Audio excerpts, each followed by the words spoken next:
नमस्कार दोस्तों, मैं राजेश भारत और आप देख रहे हैं हरियाणा टुडे डिजिटल। अभी तस्वीरें आप देख रहे हैं करनाल जिला सचिवालय से, जहां पर मंजूरा गांव से काफ़ी संख्या के अंदर जो है वो लोग यहां पर खड़े हुए हैं। छोटे छोटे बच्चे भी आपको नजर आ रहे हैं। हम चेहरा नहीं दिखा सकते और इसीलिए जो है मुंह कवर किया हुआ है। हमारे साथ कृष्ण प्रोचा जी जो हैं वो हमारे साथ जुड़े हैं, जो कि भाजपा में जिला उपाध्यक्ष भी हैं एससी सेल के अंदर। उनसे बात करेंगे कि वो यहाँ पर इकट्ठा जो है वो क्यों हुए हैं। कृष्ण प्रोचा जी, क्या पूरा मामला है? इस मामले की जानकारी देंगे। मामला सर ये एक बच्चे जो है ना खिलाड़ी हैं तो करनाल से एक कोच जाती है वहाँ बच्चों को प्रैक्टिस कराने मंजूरा गांव में, और कुछ शरारती जो गांव के ही हैं।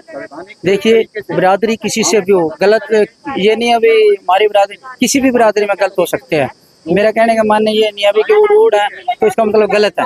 गलत तो किसी में भी हो सकते हैं, लेकिन मैं ये कहता हूँ पहली बात तो गांव के लोगों ने देख लेना चाहिए हमारे बच्चे गलत हो रहे हैं, उनको समझाना चाहिए, क्योंकि वो भी बच्चे उन्हीं के हैं। क्योंकि गांव के बच्चे हैं तो पूरे गांव के ही बच्चे हैं। और मैं इसलिए गर्व से, मुझे बड़ा दुख है क्योंकि मेरी वो राजधानी है, मैं भी उस गाँव में एक गया हूँ तो मेरी राजधानी हुई। तो मैं सर बड़े गर्व के साथ कहता हूँ कि बहुत माड़ी बात हुई है, क्योंकि 30 साल हो गए मेरी शादी को, मेरे देखते हुए ऐसा नहीं हुआ था। बड़ा माड़ा काम है। पहली बात तो कहीं भी नहीं होना चाहिए। और ये बच्ची हैं तो बच्ची तो सभी की बेटियां होती हैं, क्योंकि हमारी सरकार भी कहती है बेटी बचाओ बेटी पढ़ाओ, और ये पढ़ भी रही हैं। और वहाँ खेल कूद के जब खेलें कूदेंगे जब भी तो एक मैदान में जाएंगे बच्चे, हौसला होगा।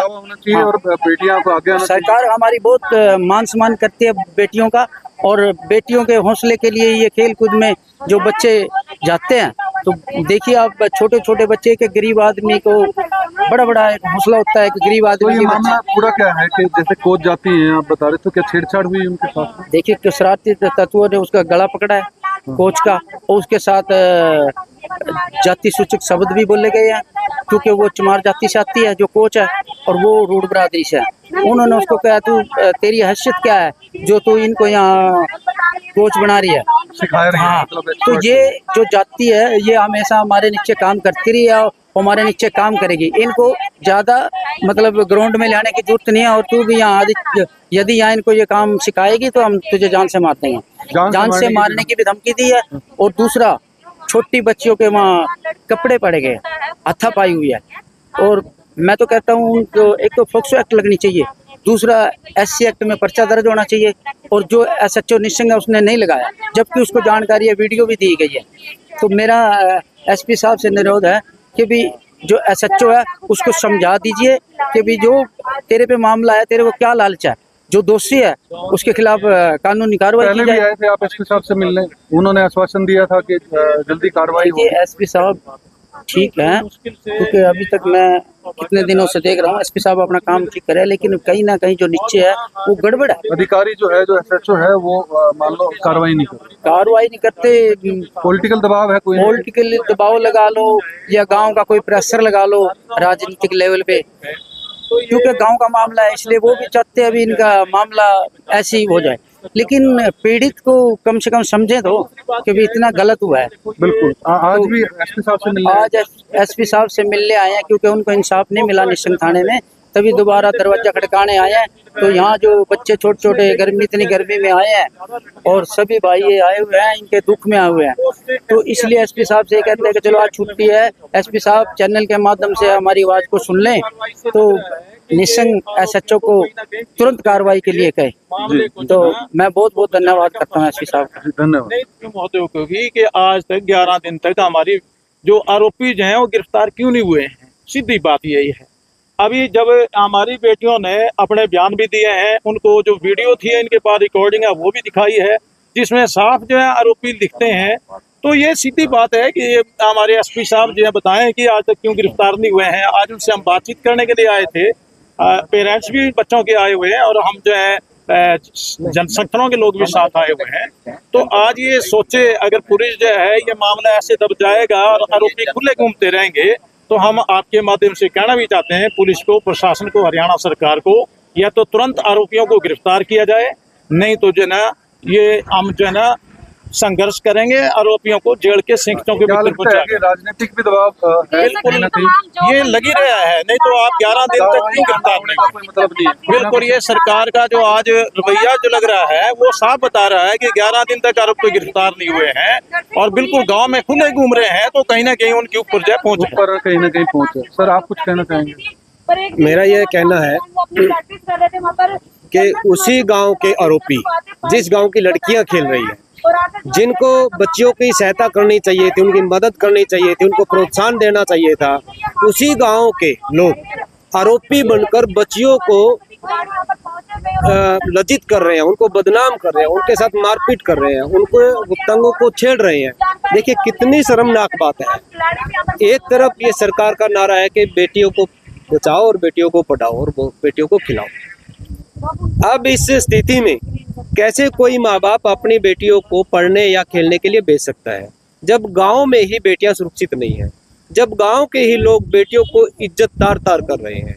मेरा शासन प्रशासन से मेरी मांग है कि वो ऐसे जितने भी ऐसे असामाजिक तत्व गांव में है उन सबको जेल में डालें, उनको कानूनी रूप से उनको सजा दे, ताकि बेटियां अपने आप को सुरक्षित महसूस बिल्कुल कर सकें। सुरक्षित महसूस कर सकें। हाँ पाजी, कुछ आप कहेंगे? मैं तो यही कहूँगा, ये बहुत शर्मनाक बात है जो कि उसी गांव के कहते गांव की बेटी सबकी बेटी, गांव की बेटी सबकी बेटी, तो उसी गांव के लोग जितनी बड़ी बड़ी उनकी बेटियां हैं उन बेटियों के साथ छेड़खानी कर रहे हैं। उनको शर्म आनी चाहिए और पुलिस प्रशासन को अपनी कार्रवाई पूरी करनी चाहिए। जो कानून कहता है उस पर पूरा मतलब उनको उतरना चाहिए।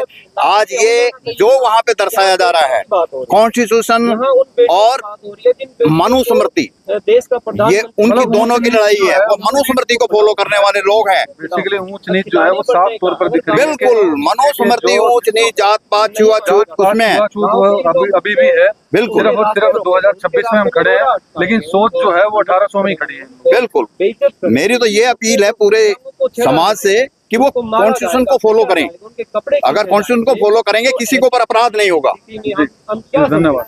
तो ये तस्वीरें आप देख रहे थे जिला सचिवालय से, जहां पर गांव मंजूरा के लोग यहां पर इकट्ठे हुए हैं और मामला है जो है कोच जो है वो उनके साथ अभद्रता का, छोटे छोटे बच्चियों के साथ अभद्रता जो है व्यवहार किया। उनसे भी बात करने का प्रयास करते हैं। बास्केटबॉल कोच हूँ गांव मंजूरा से। मैं 5 साल से वहाँ नर्सरी चला रही हूँ और मेरे पास 35 से 40 लड़कियाँ प्रैक्टिस के लिए आती है। सारी की सारी लड़कियाँ हैं और उनकी उम्र है सारी 8 से 19 साल के बीच की लड़कियाँ हैं मेरे पास। और इन बेटियों को इंसाफ दे। तो क्या मामला हुआ था? के खिलाफ 6 तारीख को 6-7 आदमियों ने आके वहाँ पे बदतमीजी, लड़ाई झगड़ा और थोड़ा सा खींचातानी करती थी, लड़कियों के साथ बदतमीजी करती थी। तो उसी बात में हम यहाँ पहले भी दर्ज हुए थे एसपी ऑफिस में कि हमें इंसाफ चाहिए, कि उनको गिरफ्तार कीजिए। आपको जैसे दिक्कत क्या है? आप सिखा रही हैं, बच्चियों को सिखाएंगे तभी वो स्पोर्ट्समैनशिप की तरफ बढ़ेंगी। पता नहीं, उनका शायद वो ड्रिंक किए हुए थे सारे, शायद कोई आपसी कुछ हो। मेरे साथ तो किसी की भी कोई आपसी दुश्मनी नहीं थी, ना मैं किसी को जानती थी।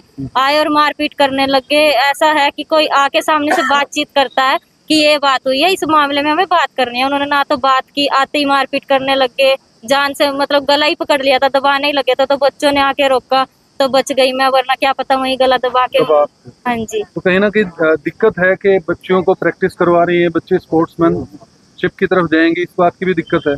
हाँ जी, क्योंकि ज्यादातर जो लड़कियां है वो दलित समाज से। हाँ जी, वो दलित समाज से ही आती है ज्यादातर जो मेरे पास लड़कियां है। और जब से इनको ये पता चला है कि जो इनकी कोच है वो भी दलित समाज से ही है, तो तब से ये शुरू होने लगा। वरना 5 साल से किसी को भी नहीं पता था कि मैं कौन से समाज से आती हूँ या कौन सी कास्ट से हूँ। तब तक सब स्मूथली चल रहा था। जैसे इनको पता चला तब से ही दिक्कत आने लगी। लड़कियों के साथ भी ये आते जाते रोक टोक करने लग गए, छेड़ने लग गए। और मेरे साथ भी इन्होंने 6 तारीख को बहुत ही बदतमीजी से, बहुत ही ज्यादा उससे छेड़छाड़ भी करी, मारपीट भी करी और बदतमीजी भी करी। कार्रवाई होनी चाहिए।